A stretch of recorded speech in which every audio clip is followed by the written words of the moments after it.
Hello. नमस्कार दोस्तों, कैसे हैं आप सब। एमपीपीएससी ने एडीपीओ की वैकेंसी नोटिफाई कर दी है। नोटिफिकेशन आ जाने के बाद बवाल मचा हुआ है। जहां पहले ये लग रहा था कि 600 से ज़्यादा पोस्ट वैकेंट होने के बाद मध्य प्रदेश सरकार से 100 पदों की मंजूरी मिलने के बाद लगभग 100 से ज़्यादा पोस्ट नोटिफाई होने चाहिए, वहीं एमपीपीएससी 17 पोस्ट लेकर आई है। मजाक दिखाई पड़ रहा है ये, लेकिन नहीं, ये मजाक नहीं है। आपको बता दूं, ये जो 17 पोस्ट आए हुए हैं, ये तो पिछले एग्जाम के बैकलॉग हैं।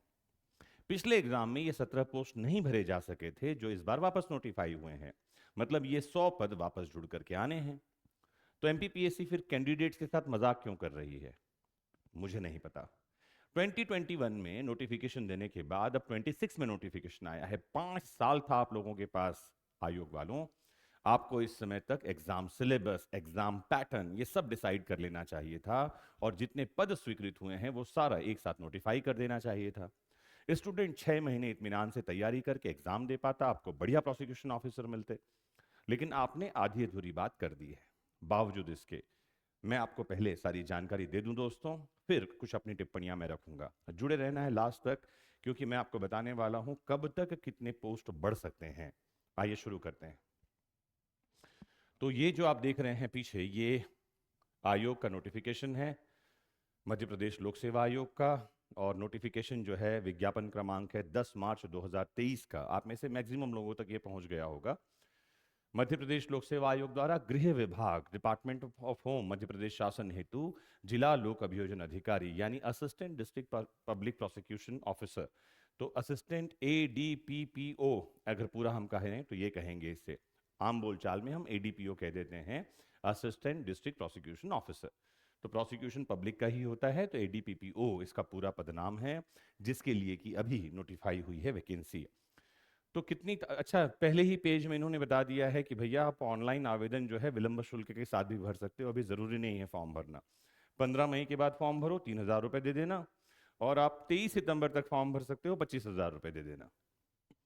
फॉर्म भरने के लिए एक तो फीस लगनी नहीं चाहिए। बिना फीस का फॉर्म भरवाइए।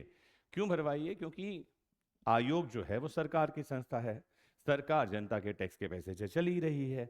आप लाडली योजना, लाडली बहना, लाडली लक्ष्मी, 100 तरह की योजनाएं चला ही रहे हैं, बहुत बढ़िया है। एक इन बेरोजगार युवाओं के लिए भी एक योजना चला दो, जिसमें उनको किसी भी फॉर्म को भरने के लिए पैसे न देना पड़े।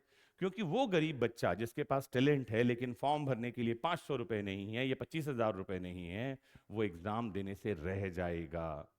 और आपने जो फॉर्म की फैसिलिटी निकाल रखी है, वो जाति के आधारित पर कर दिया है। आप कह रहे हैं कि जो अनुसूचित जाति, जनजाति, दिव्यांग, महिला वर्ग है, ईडब्ल्यूएस, ओबीसी के लोग हैं, ये 250 रुपये में फॉर्म भरेंगे और बाकी सब 500 रुपये में फॉर्म भरेंगे।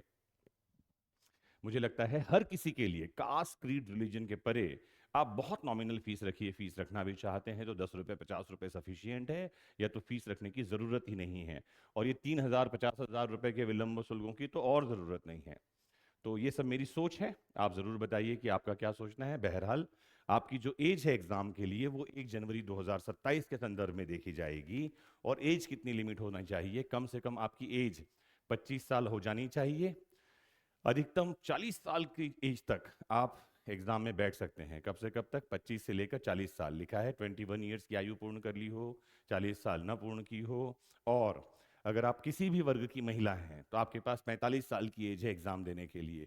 एससी, एसटी, ओबीसी और जो रिजर्व कैटेगरी के कैंडिडेट्स हैं, इन सब के लिए 5 साल की छूट दे रखी है। 45 साल की एज तक एग्जाम दे सकते हैं। पद कितने रिलीज किए हैं भैया?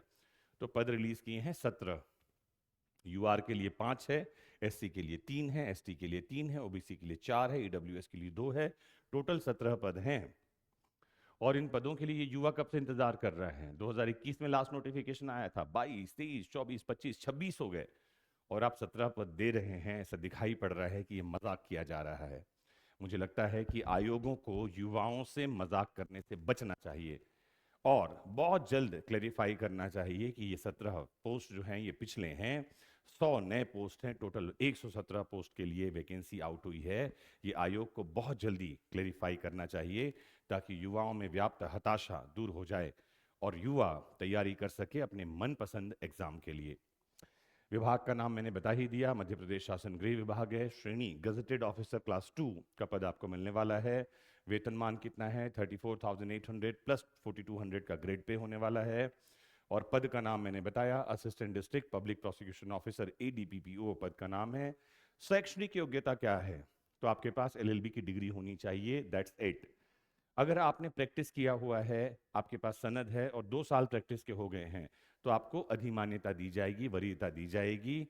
Otherwise as a compulsory eligibility आपके पास सनद होने, रजिस्ट्रेशन करवाने, AIB का एग्जाम देने की जरूरत, क्लियर करने की जरूरत नहीं है। LLB की degree is more than sufficient. मुझे उम्मीद है कि ये बातें आपको क्लियर हैं। कुछ बातें और बता दूं कि सिलेबस क्या है और एग्ज़ाम पैटर्न क्या होगा।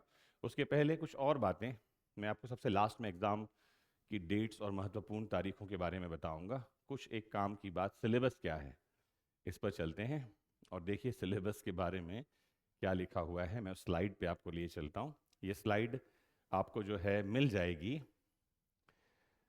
ये स्लाइड आपको मिल जाएगी इस लेक्चर के नीचे ही। डिस्क्रिप्शन में जाइए, लिंक पे क्लिक कीजिए, स्लाइड पे पहुंच जाइए। कोर्स भी चल रहा है ADPO का इस प्लेटफॉर्म पर, उसकी भी लिंक आपको मिल जाएगी। आप लिंक पे जाकर हमारे पेड बैच में आ सकते हैं और एग्जाम की सटीक तैयारी कर सकते हैं।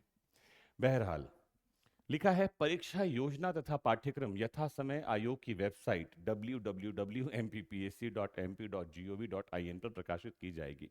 व्हाट इज यथा समय? क्यों की जाएगी? 5 साल बाद जब वैकेंसी आई है तो आपको एग्जाम का सिलेबस और पैटर्न तो इसमें डाल देना था। युवा क्या करे? पुराने सिलेबस के हिसाब से तैयारी कीजिए। पुराने सिलेबस में क्या पूछा जाता था? MP GK के क्वेश्चन आते थे 50 और 100 क्वेश्चन आते थे आपकी जानकारी के लिए लॉ से, जिसमें मेजर और माइनर एक्ट है। तो मेजर और माइनर एक्ट के क्वेश्चन कहां से आते थे? लॉ से। 32 सब्जेक्ट सिलेबस में थे। कितने सब्जेक्ट? 32। और 50 क्वेश्चन कहां से आ रहे थे? जनरल नॉलेज के। फिलहाल इसी पैटर्न को फॉलो करते हैं। एक क्वेश्चन आएगा, उस एक क्वेश्चन के 4 ऑप्शन होंगे, ऑब्जेक्टिव है, टिक मार्क कीजिए, मेरिट में आइए, इंटरव्यू दीजिए, सिलेक्शन लीजिए। This was the pattern.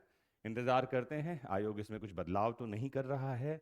अगर ये बदलाव बहुत देर से किया जाता है तो ये भी एक तरह का अन्याय होगा। हम मान के चलते हैं कि फिलहाल उसमें कुछ बदलाव होने की संभावना नहीं है, क्योंकि MP ADPO का सिलेबस इतना वास्ट है। मतलब सारे मेजर एक्ट, क्रिमिनल के लगभग सारे माइनर एक्ट और इंडियन कॉन्स्टिट्यूशन तो पहले से ही सिलेबस में है। अगर बदलाव होगा भाई तो कुछ सब्जेक्ट हटाए ही जाएंगे। मुझे लगता नहीं है कि नया जोड़ने लायक कुछ भी है। तो आपको निश्चिंत रहना चाहिए फिलहाल के लिए। और कुछ इंपॉर्टेंट डेट्स आपको नोट कर लेना चाहिए। एक एडवर्टीजमेंट की डेट है 10 मार्च। आवेदन भरना प्रारंभ होगा 9 अप्रैल 2026 से। लास्ट डेट इसका होने वाला है 8 मई 2026। त्रुटि सुधार करने के लिए आपको 14 अप्रैल 2026 से समय मिलेगा। लास्ट डेट अगर कोई मिस्टेक हुआ है तो करेक्शन के लिए है 10 मई 2026। एडमिट कार्ड मिलने शुरू हो जाएंगे 8 अक्टूबर से और एग्जाम की डेट डिसाइड कर दी है 18 अक्टूबर 2026। इर्रेस्पेक्टिव ऑफ द पोस्ट, कितना पोस्ट है, पोस्ट से आपकी तैयारी अफेक्ट नहीं होनी चाहिए। मेरी समझ ये है कि अभी महीना चल रहा है मार्च का, अप्रैल मई जून जुलाई अगस्त सितंबर, आपको 4 महीने लगभग आपके हाथ में है, 6 महीने सॉरी आपके हाथ में है, जिसमें से 1 महीना मार्च का तो लगभग आधा निकल चुका है। तो लगभग 5.5 से 6 महीने का समय आपके पास ऐसा मान के चलते हैं। अगर अक्टूबर को भी काउंट कर लो तो 6 महीना पूरा पूरा बचा हुआ है आपके पास।